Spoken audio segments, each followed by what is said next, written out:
బాదం పప్పును రాత్రంతా నానబెట్టి పొద్దున్నే తింటే ఏమవుతుందో తెలుసా? రోజు గుప్పెడు బాదం పప్పులను తింటే అద్భుతమైన ప్రయోజనాలని ఆరోగ్య అవగాహన ఉన్న ఎవరికైనా ప్రత్యేకంగా చెప్పనక్కర్లేదు. బాదంను క్రమం తప్పకుండా తినడం వల్ల గుండె ఆరోగ్యం మెరుగుపడుతుంది. మామూలుగా తినడం కంటే రాత్రిపూట నీటిలో నానబెట్టి ఉదయాన్నే తినడం వల్ల ఎక్కువ ఆరోగ్య ప్రయోజనాలు లభిస్తాయి.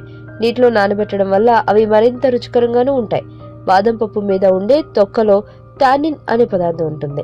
శరీరం పోషకాలను పూర్తి స్థాయిలో శోషించకుండా ఇది అడ్డుపడుతుంది. అందుకే బాదంని నానబెట్టుకుని మాత్రమే తినాలని తాజాగా నిపుణులు సూచిస్తున్నారు.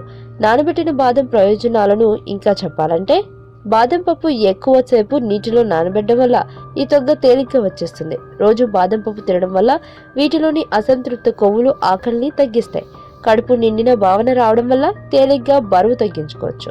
నానబెట్టిన బాదంలో యాంటీ ఆక్సిడెంట్లు విరివిగా లభిస్తాయి. వయసు మీద పడటం, వృద్ధాప్య చార నుంచి ఇది కాపాడుతుంది. ఇందులో విటమిన్ B7, ఫోలిక్ యాసిడ్లు క్యాన్సర్తో పోరాడతాయి. పుట్టుకతో పాటు వచ్చే లోపాలను తగ్గిస్తాయి. ఇందుకు నీటిలో నానబెట్టడం ఎలా అనే విషయంలో ఎలా అనుకుంటున్నారా? గుప్పెడు బాదం పప్పులను ఒక చిన్న గిన్నెలో వేసి అవి మునిగేలా నీరు పోయాలి.